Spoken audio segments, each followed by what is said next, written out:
Fala galera, beleza? Bem-vindos mais uma vez no canal. E hoje para falar, na verdade para responder as perguntas da galera. Pessoal, eu tenho recebido muitas perguntas, tanto no YouTube, tanto no meu Instagram. A galera manda muita dúvida, sempre que eu estou podendo, eu estou respondendo a vocês, e deixar bem claro que sou eu mesmo quem responde vocês. Então, muito bacana e obrigado pela interatividade que vocês estão tendo. A galera está comentando, respondendo. Eu sempre pergunto sobre as carnes, as nomenclaturas, e vocês estão sempre interagindo. Então, tem gente do Brasil inteiro mandando mensagens e vendo o meu conteúdo. Então, gratidão a todos vocês, e hoje nós vamos responder algumas perguntas que vocês me mandam. Eu selecionei algumas perguntas bem bacanas aqui, que são perguntas que já surgiram outras vezes por outros. Então, assim, pode ser a sua dúvida. Então,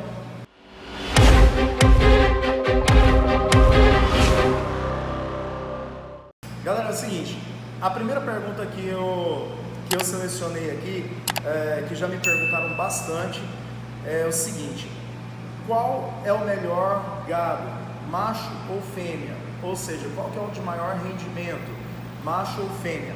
É o seguinte, existe algumas diferenças. Eu falei isso em alguns vídeos já sobre essa questão da diferença de macho e fêmea. Então, primeira coisa, não é qual é o melhor. A gente tem gados de muito boa qualidade sendo macho e fêmea.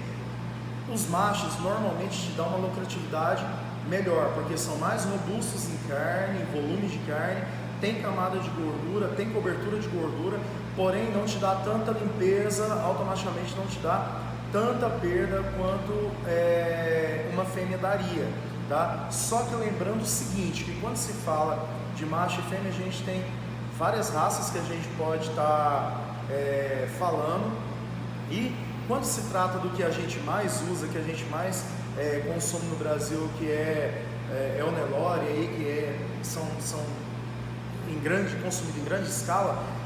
Quando se fala em Nelore, a gente tem fêmeas, por exemplo, que às vezes são muito gordurosas, são vacas muito eradas, leiteiras, e às vezes nos dá uma perda maior em gordura, em sebo.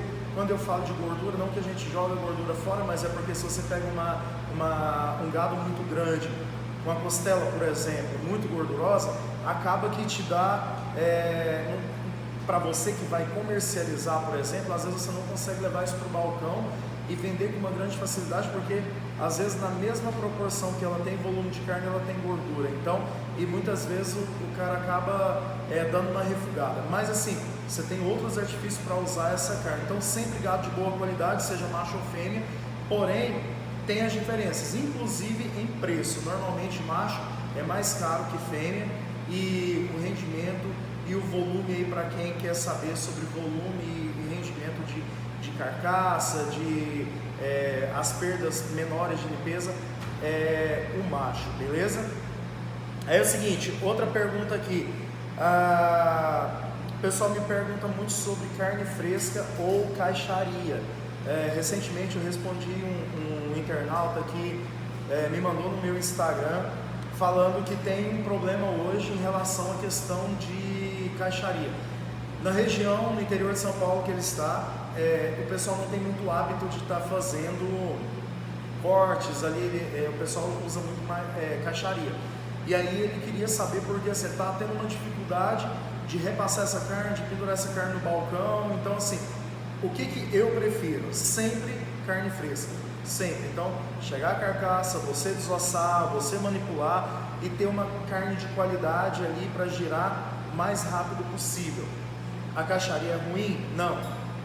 Cada um tem suas vantagens. Vantagem da caixaria é que você já pega um produto já pronto, na maioria das vezes, dependendo da empresa, com toalete, com uma limpeza muito boa, e você tem 100% de aproveitamento nessas carnes. Aí, porém, o custo disso vai ser muito mais alto, é óbvio, porque você está pagando embalagem e uma série de coisas. Porém, é uma carne que, se for para você fazer a manipulação dela, de retirar do vácuo, de pendurar no balcão, a gente começa num processo dar carnes com tempo de vida útil, muito mais rápido do que você pegar uma carne fresca que chega no seu do frigorífico, porque já teve acesso à oxigenação, a carne passou por um período que muitas vezes, dependendo da empresa, é claro que a gente olha a questão da validade ali, mas a gente não sabe exatamente como foi manuseada, manipulada, então é uma série de fatores que influencia esse lance da caixaria. Uso carnes hoje de caixaria somente cortes especiais, que às vezes tem um custo legal, tem uma aceitação boa, aí sim eu uso. Normalmente, por exemplo, colchão mole, alcatra, esses cortes mais tradicionais, eu não trabalho, então no meu açougue eu sempre prefiro carnes frescas, a carcaça chegar e ser desossada e fazer todo esse processo, beleza? Então assim, eu sugiro que para quem trabalha, entenda, faça uma experiência, como esse internauta falou assim, a galera não tem muito costume, começa a implantar o sistema, começa tipo com um dianteiro ou um traseiro, entendeu? E vai mesclando as carnes, mostra para o seu cliente essa diferença, mostra para os seus clientes quais que são as vantagens, as desvantagens, e aí você começa a criar o seu público, beleza? Em relação à questão de dianteiro e traseiro, muita gente me pergunta em relação à questão de aproveitamentos, o que aproveita mais, o que demanda mais limpeza, qual que é mais fácil de desossar, são perguntas muito frequentes. Primeira coisa, quando eu falo de rendimento, as peças do traseiro, ao mesmo tempo que a maioria acha mais fácil a desossa, por quê? Porque são desossas de peças maiores, então mais robustas. Então, quando você vai fazer a desossa, as divisões ficam mais claras que no dianteiro, que são peças menores, que o quarto é menor. Então, gera-se essa primeira dúvida. Tem cara que fala assim, mas eu acho que o traseiro é mais difícil de desossar. Muita gente me manda mensagem e fala assim, cara, eu comecei pelo dianteiro, mas ainda não estou desossando o traseiro. Na verdade, eu também comecei pelo dianteiro, porque é um processo mais simples, as quantidades de carne, as peças menores, porém, a grande maioria, se começar pelo traseiro, acha que o traseiro vai ser mais fácil por conta das linhas de divisão e das peças serem mais robustas. Em relação a aproveitamento, depende muito do gado, depende muito do volume do gado. As peças traseiras tendem a dar menos limpeza que as dianteiras. É óbvio que a gente tem, por exemplo, um colchão mole que dá pouca limpeza no traseiro, e a gente tem, por exemplo, um peito lá no dianteiro que também dá menos limpeza, mas a gente tem uma fraldinha no traseiro que tira-se muita limpeza, tanto da parte de sebo, dessas pelancas, mochibas, se tira muita coisa, como a gente tem outros cortes também, por exemplo, do interior ali da pá, onde está a capa da paleta, ou paletinha, para quem conhece, ali entre a costela e o osso da pá no dianteiro, já dá uma quantidade maior de limpeza. Então assim, tem muito esse paralelo de carnes para carnes. De modo geral, o traseiro sempre, na maioria das vezes, vai nos dar menos conteúdo de limpeza do que o dianteiro, beleza? A questão de rendimento eu falei. Seguinte, me perguntaram no YouTube, quanto se perde uma peça de um gado normalmente? O que é o lance? Eu já falei isso anteriormente, depende muito do gado. Se você pega um gado de muito boa qualidade, de cobertura de gordura, porém tem volume de carne, automaticamente ele te dá menos limpeza. Se você pega um gado mais zerado, uma vaca mais velha, uma vaca leiteira muito gordurosa, ela te dá muito sebo, muita mochiba, muita limpeza. O toalete tem que ser mais pesado, então automaticamente a sua perda vai ser maior. Então isso vai ser relativo em relação à questão do tamanho do animal. Se você está com um gado, por exemplo, de 180 quilos, ele vai te dar X quantidade de perda, entre ossos, limpeza, sei lá, vamos supor um exemplo, você pega 180 quilos e desses 180 quilos no final dá, um exemplo, 20 quilos de perda aí, entre mochiba, osso, enfim. Já tem gado, se você vai pegar um gado de 300 quilos, automaticamente o peso do osso vai ser maior, vai dar um pouco mais de limpeza, que vai te dar mais perdas. É muito relativo. Então assim, eu sugiro, que foi a dúvida do internauta, que ele falou assim que normalmente ele nunca parou para poder pesar. Eu falei isso antes, já é imprescindível que você faça essa separação, beleza? Pegue o seu gado, manipula ele, pesa, separa todas as partes, pesa osso, pesa mochila, as limpezas das carnes separadamente, então é todo o processo. Tudo por partes, desossa o gado geral, separa a parte de ossos, pesei, eu sei quanto que gerou de osso no final, que são as perdas. Alguns locais eles vão pagar para você, você vai vender esses ossos. Outros locais você vai ter que dar isso e pagar para alguém levar. E aí você limpa essas carnes, pesa sempre as carnes no seu estado bruto e depois limpa. E aí você começa a anotar isso e lança em percentual para você entender o que você está perdendo, beleza?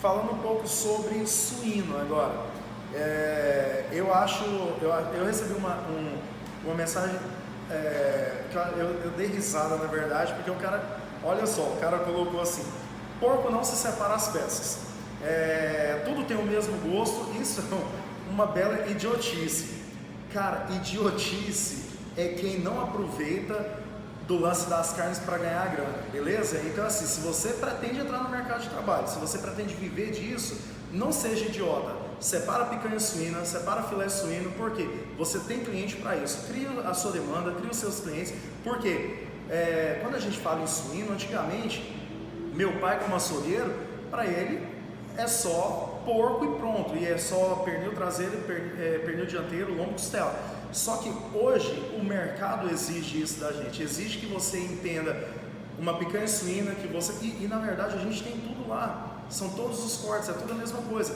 A diferença aí, voltando aqui, que é tudo o mesmo gosto, que é tudo a mesma textura, não é. Se você pegar o gosto, obviamente tem as questões da semelhança, só que se você pegar um copo ao lombo, a quantidade de gordura que ele tem entremeado, ou seja, o marmoreio, vai ser muito mais saboroso do que você pegar uma outra parte do lombo, com outra textura. Então assim, na cabeça dos caras, é tudo o mesmo gosto, é tudo a mesma textura. Se você fizer a separação, é claro que num porco, volume de carne é menor, o animal faz menos esforço, é mais leve, então tudo isso contribui para a carne ser macia. Só que se você pegar um colchão duro suíno, você vai ver que ele tem uma rigidez maior e você vai ver que ele é mais seco. Se você pegar o colchão mole, vai ser mais suculento e mais macio, enfim.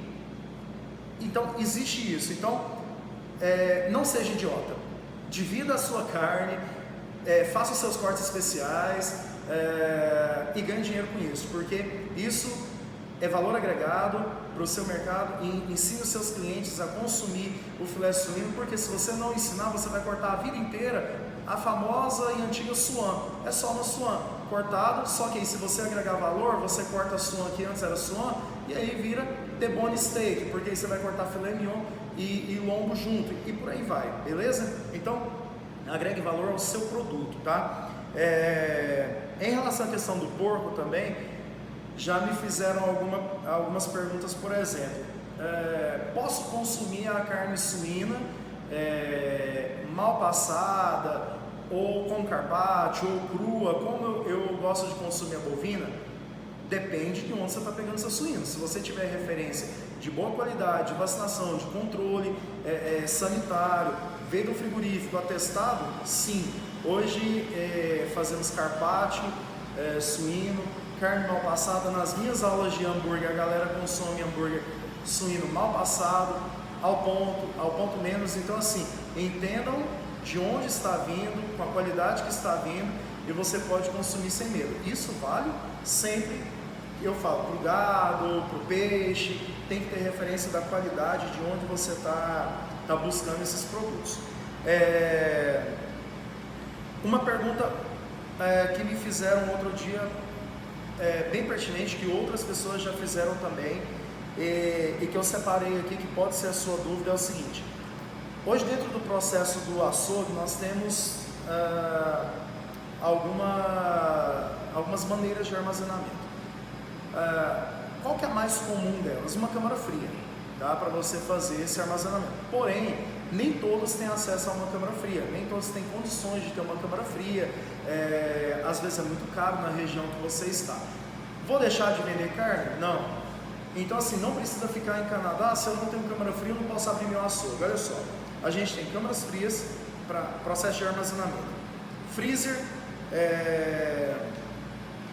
horizontal e freezer, câmara fria e balcões refrigerados e geladeiras de inox. O que acontece? O internauta falou para mim que estava tendo muito problema com as carnes dele, que estava queimando muito. E aí ele me mandou fotos e aí a gente interagiu e eu ajudei ele com algumas ideias. Ele me mandou falando, olha só, eu estou com as minhas carnes empretejando na minha geladeira, não está legal, elas estão ressecando, estão com tempo de vida muito curto. Aí, primeira coisa que a gente precisa entender, eu sou a favor sempre da câmara fria. Por quê? Porque a gente tem espaço, a gente tem ventilação uniforme, então a gente tem automaticamente uma refrigeração padrão. Então eu sempre sou a favor da câmara fria. Na câmara fria a gente pode queimar as carnes? Também, porém a gente tem mais facilidades em trabalhar com ela, porque a gente tem um espaço melhor. Só que assim, se eu não tenho um espaço, se eu não tenho uma grana para colocar uma câmara fria agora, começa com freezer, controle a temperatura do seu freezer, faça testes com isso. O que acontece? Esse internauta falou assim que a geladeira dele chegou, que essas geladeiras grandes inox, que é uma geladeira muito comum de se acontecer esse tipo de problema, que é de queimar as carnes. Por quê? A gente tem uma ventilação direta na carne e a gente não tem espaço suficiente para essa ventilação girar ali dentro. Então automaticamente a carne, em alguns pontos ela gela mais que outros, alguns locais ela queima mais, outros ela começa a melar, a perder com mais facilidade. Você não pode amontoar essas carnes. Isso serve tanto para a câmara fria quanto para uma geladeira inox ou um freezer. Sempre deixem espaço de gelo, apesar de dentro de um freezer não termos ali circulação de ar, mas a gente tem uma quantidade de temperatura interessante para manter a qualidade da carne. Sempre priorizem esse lance de não amontoar, de não sobrepor carnes, de não encostar muito. Então deixem sempre espaço para ter refrigeração ou ventilação melhor. Então assim, eu prefiro, e aí um dos artifícios que a galera costuma usar, talvez você já tenha feito isso, é pegar dentro da geladeira, você colocar um saco plástico ali para tentar amenizar o problema. Porém, se ameniza um e complica o outro, porque a partir do momento que você cobre tudo com plástico, você também diminui a refrigeração. Então, eu já tive um cliente numa consultoria de uma casa de carnes que eu fiz, que eu cheguei, ele tinha colocado plástico em tudo e aí acabou que as carnes não tinham tanta refrigeração. Então assim, você acaba